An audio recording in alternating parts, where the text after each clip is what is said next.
Assalamualaikum warahmatullahi wabarakatuh. Perkenalkan, kami dari kelompok 4. Di sini kami akan mempresentasikan hasil analisa kami yang berjudul Analisis Sistem Plumbing Air Buangan pada Gedung KPP Pratama Duren Sawit dan KPP Pratama Mapang. Nah, sebelum kami masuk ke pembahasan, terlebih dahulu perkenalkan anggota kelompok 4 yang terdiri dari saya Mutiara Intan Permatasari dengan NPP 2024 330002. Dilanjut dengan Mas Alam mungkin ya. Oh, baik. Terima kasih Mbak. Perkenalkan nama saya Ahmad Alan Maulana dengan NIM 2024330015. Perkenalkan, nama saya Rahayu Arandi Putri dengan nomor NIM 2024333001.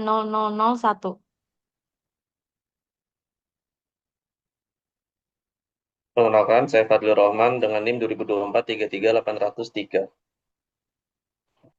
Perkenalkan, nama saya Herdiansa dengan NIM 2024 339033. Oke, boleh di next mungkin. Nah, latar belakang dari pembahasan yang akan kita sampaikan pada saat ini ialah di mana sistem plumbing air buangan merupakan bagian penting dalam bangunan gedung yang berfungsi mengalirkan air limbah secara aman dan menjaga sanitasi lingkungan. Nah, gedung KPP Pratama Jakarta Duren Sawit dan KPP Pratama Jakarta Matraman ini menghasilkan air buangan domestik dari aktivitas perkantoran sehingga diperlukanlah sistem plumbing yang dirancang sesuai dengan standar. Oleh karena itu, pada kesempatan kali ini kami melakukan analisa sistem plumbing air buangan serta mengevaluasi kesesuaiannya dengan SNI 8153 tahun 2015 agar sistem dapat beroperasi secara efektif, aman, dan berkelanjutan.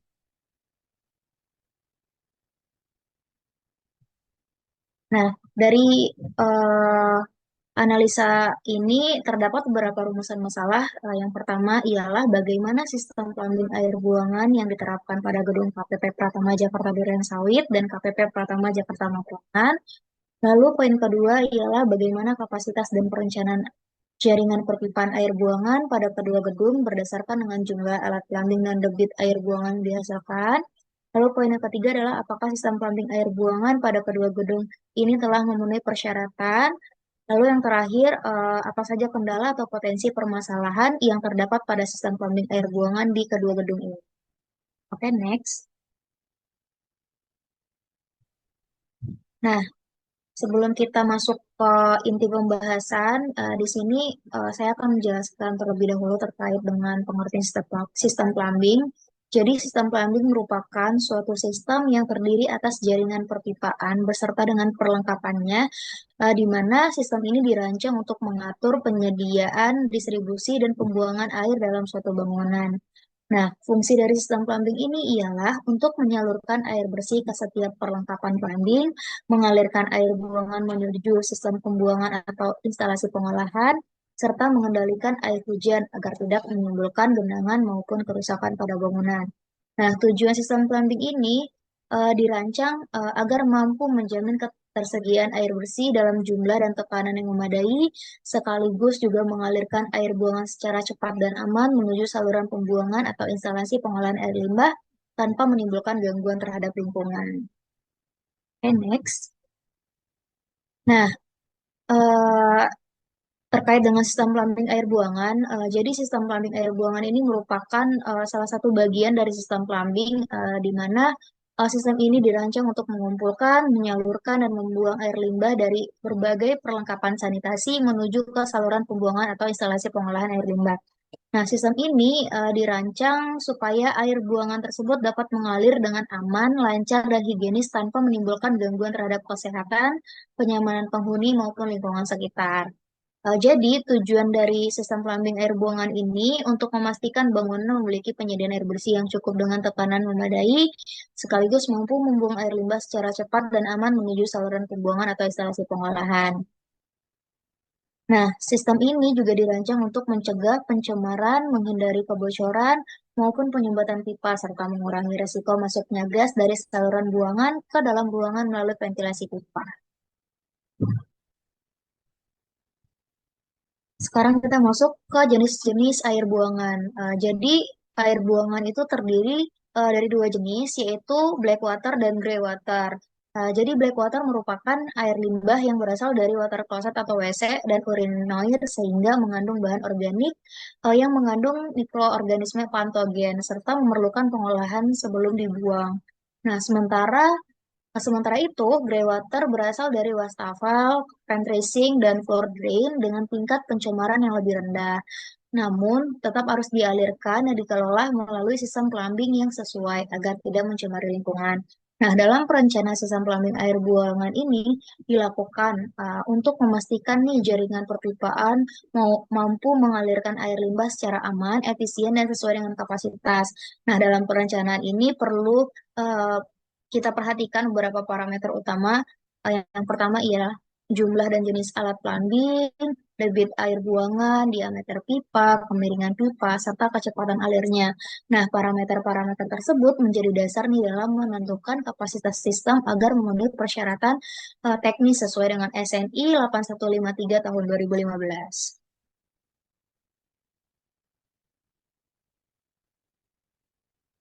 Nah, terdapat beberapa komponen sistem plumbing, di mana terdiri dari perlengkapan sanitasi sebagai sumber air buangan, terus ada pipa cabang, pipa tegak atau soil tank dan waste tank, ada pipa ventilasi atau vent pipe, lalu ada shaft plumbing, serta unit pengolahan seperti septic tank. Nah, seluruh komponen tersebut ini saling terintegrasi satu sama lain, di mana bertujuan untuk mengalirkan air buangan dari sumbernya hingga ke sistem pengolahan atau saluran pembuangan secara aman dan efisien.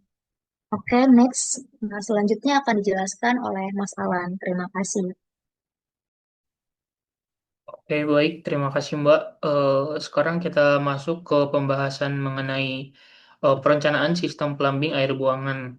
Dalam merencanakan sistem air buangan untuk gedung bertingkat, fokus utama kita bukan sekedar mengalirkan air dari titik A ke titik B.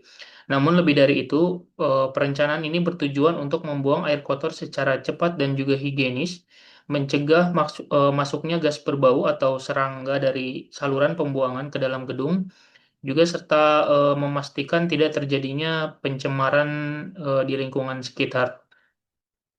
Next.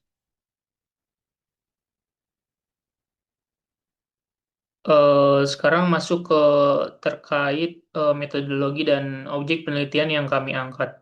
Penelitian ini difokuskan pada sistem plumbing di gedung KPP Pratama Duren Sawit dan juga KPP Pratama Matraman. Juga metode yang kami gunakan adalah evaluasi komparatif di mana kami meninjau kondisi real, eh, tata letak dan kapasitas sistem existing dari dokumen perencanaan teknis untuk kemudian kami uji kelayakannya sesuai standar teknis yang berlaku.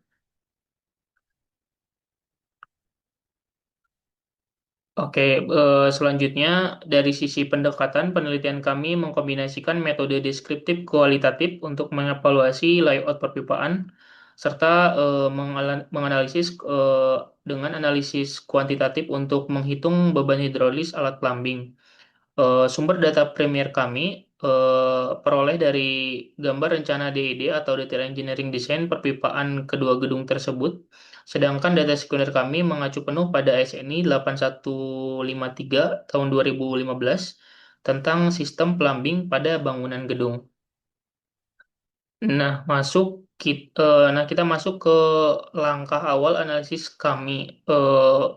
Mengidentifikasi jenis air buangan yang dihasilkan di area perkantoran ini, kami mengklasifikasikannya menjadi dua. Pertama, ada black water atau air kotor yang berasal dari kloset atau urinoir yang memiliki beban polutan yang sangat tinggi. Lalu yang kedua, gray water atau air bekas dari wastafel, pantry, serta floor drain. Identifikasi ini sangat krusial karena kedua jenis air buangan ini harus dipisahkan jalurnya agar mempermudah sistem pengolahan lanjutan. Nah, selanjutnya kita membahas terkait sistem pengaliran air buangan yang diterapkan. Kedua gedung ini menggunakan gravity flow system atau sistem gravitasi. Sistem ini sangat bekerja dengan memanfaatkan gaya tarik untuk mengalirkan air dari lantai atas langsung ke bawah menuju instalasi pengolahan. Ini adalah sistem yang sangat ideal untuk bangunan gedung bertingkat karena sangat hemat energi dan tidak memerlukan pompa distribusi untuk buangannya, serta meminimalkan biaya perawatan untuk operasional. Next. Nah, masih mengenai sistem pengaliran, pada slide ini kita fokus kepada keberadaan pipa ventilasi yang mendampingi pipa utama. Pipa PEN ini sangat vital fungsinya dalam sistem aliran gravitasi untuk menjaga tekanan udara di dalam pipa tetap stabil pada 1 atmosfer. Nah, jika sekat air ini habis, gas beracun dan bau tidak sedap dari saluran kota akan masuk ke dalam ruangan. Next. Lalu kami melakukan analisis tata letak fasilitas sanitasi di kedua gedung. Tata letak toilet pria, tata letaknya terdiri dari tata letak toilet pria, toilet wanita, dan juga pantry. Ini dirancang secara vertikal sampai dengan modular atau segaris antar lantai. Desain sejajar ini sangat efisien karena menempatkan seluruh alat plumbing sedekat mungkin dengan sub utama. Hal ini tidak hanya menghemat penggunaan material pipa horizontal, tetapi juga memperkecil resiko kebocoran pipa di area ruang kerja kantor. Untuk detail perhitungannya akan disampaikan oleh rekan saya berikutnya.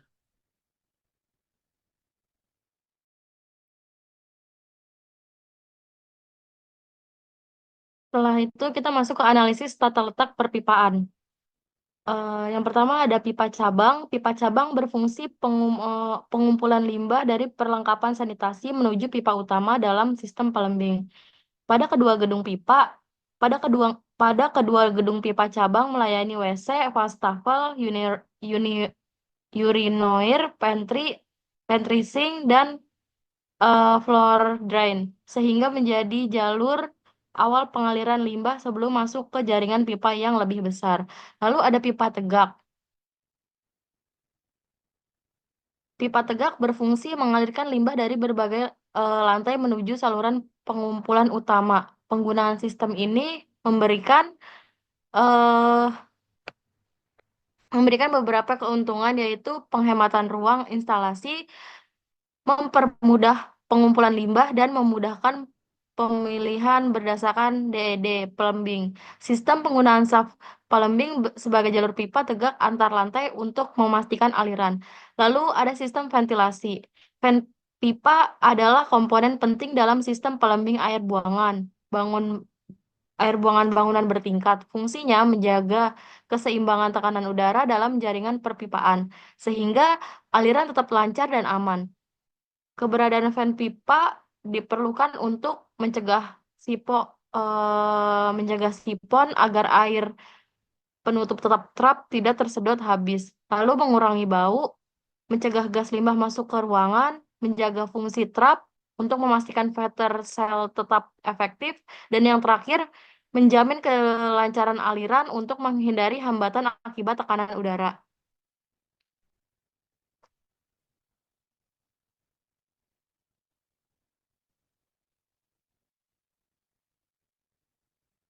Setelah itu kita masuk ke evaluasi awal kesesuaian terhadap SNI. Berdasarkan evaluasi awal, sistem plumbing air buangan telah memenuhi prinsip dasar SNI 8153.2015. Namun, kapasitas pipa dan debit air limbah masih perlu dianalisis lebih lanjut. Jadi kesimpulannya, seluruh aspek utama telah memenuhi persyaratan dasar SNI 8153.2015. Next. Lalu di sini kita masuk ke denah PL 202 sampai dengan PL 210. Di sini ada denah lantai 1 dan denah lantai 2. Untuk denah sistem plumbing air buangan lantai 1 dan 2, denah menunjukkan posisi perlengkapan sanitasi jalur pipa pembuangan dan arah aliran air buangan menuju pipa utama hingga ke speed tank atau STP. Selan Next. Selanjutnya kita masuk ke denah lantai 3 dan lantai 4. Untuk denah ini merupakan denah plumbing air buangan lantai 3 dan 4. Denah memperlihatkan letak perlengkapan sanitasi, jalur pipa air, buangan, dan aliran menuju pipa utama. Next.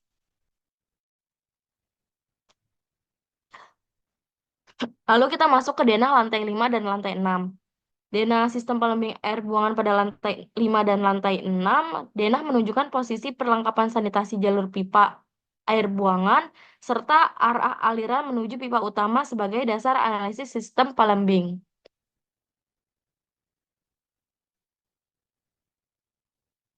Next, Mas. Yang terakhir kita masuk ke denah lantai 7, denah lantai atap, dan lantai 1 gedung B dan C. Denah sistem plumbing air buangan pada lantai 7, lantai atap, dan gedung B dan C. Denah menunjukkan jalur pipa pembuangan vent serta hubungan antara pipa hingga menuju sistem pembuangan utama. Selanjutnya kita masuk ke identifikasi jenis air buangan. Identifikasi ini ada dua, seperti yang sudah dijelaskan oleh Mbak Mutiara tadi. Ada black water dan grey water. Black water itu berasal dari WC dan urinoir mengandung zat organik serta mikroorganisme patogen. Limbah ini harus dialirkan ke sepiteng untuk pengolahan air sebelum dibuang ke lingkungan.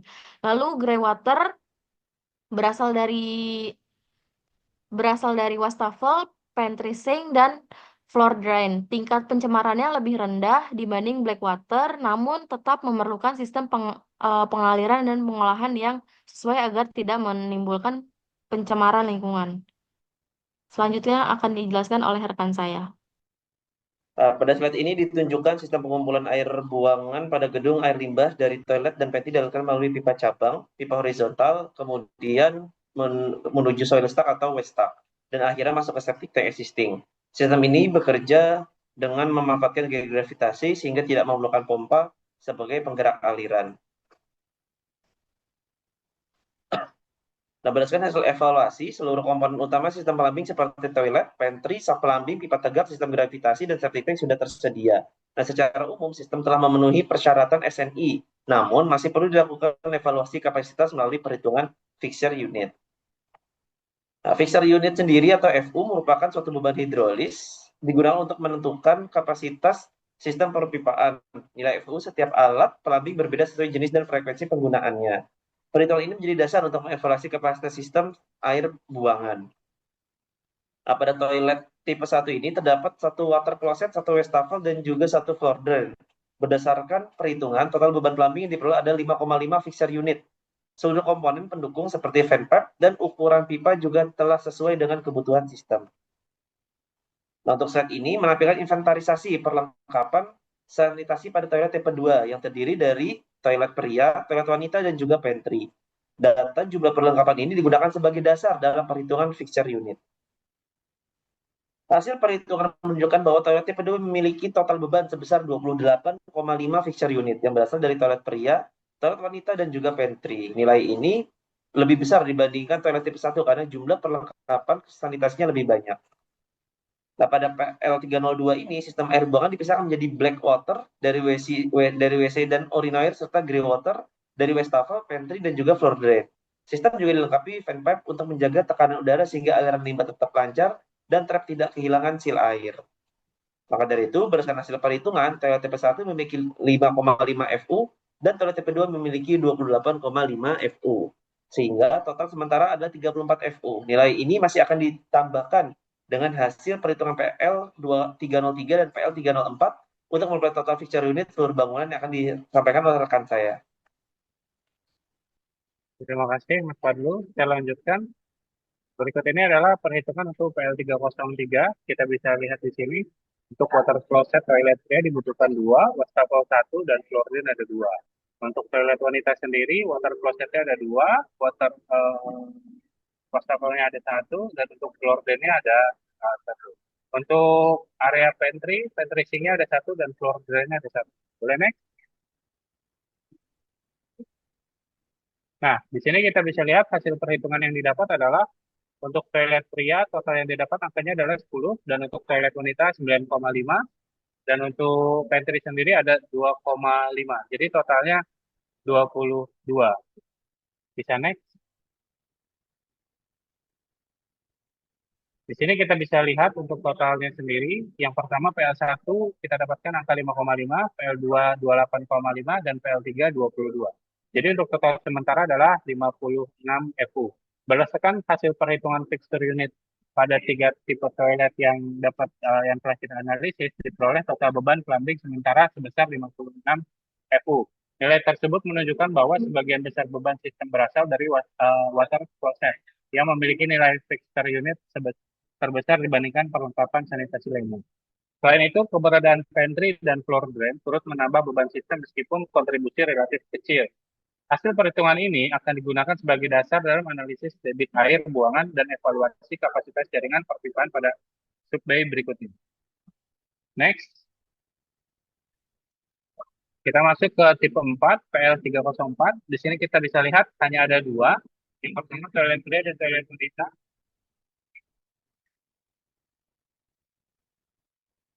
Ada dua dan toiletnya ada. Untuk toilet wanita, water closetnya ada 3 unit, wastafel ada 2, dan floor drainnya ada 2. Nah, di sini kita bisa lihat angkanya. Untuk total perhitungannya, untuk toilet pria kita dapatkan angka 15, dan untuk toilet wanita kita dapatkan juga angka 15. Jadi untuk total sendiri adalah 30, ya 30. Bisa kita next. Nah, di sini kita bisa lihat angka total keseluruhannya. Untuk PL301 kita dapatkan angka 5,5. Untuk PL302 kita dapatkan 28,5.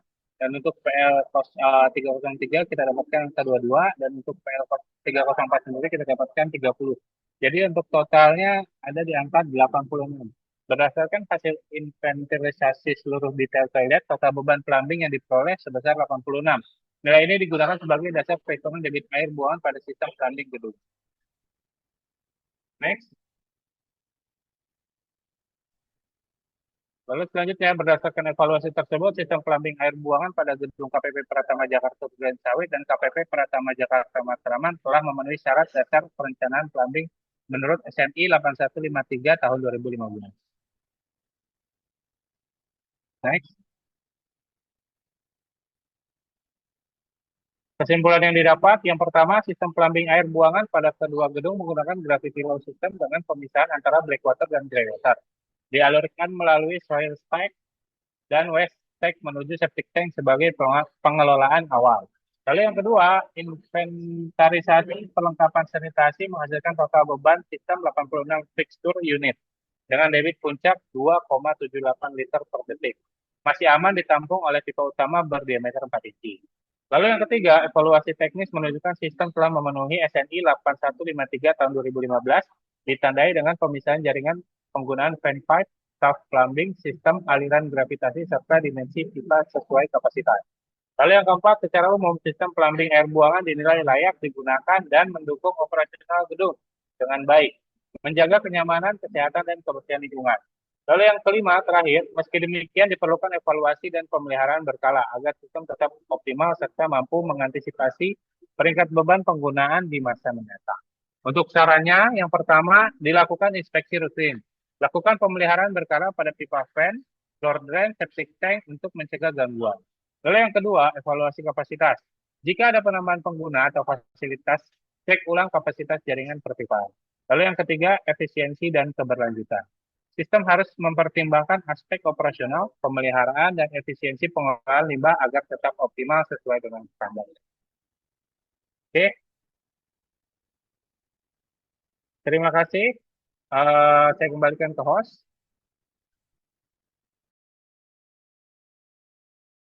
Oke, terima kasih kepada teman-teman semua yang telah menjelaskan terkait dengan analisis plumbing air buangan di KPP Duren Sawit dan KPP Matraman. Sekian presentasi dari kelompok kami. Semoga apa yang telah disampaikan dapat memberikan manfaat bagi semua. Baik, saya akhiri. Assalamualaikum warahmatullahi wabarakatuh.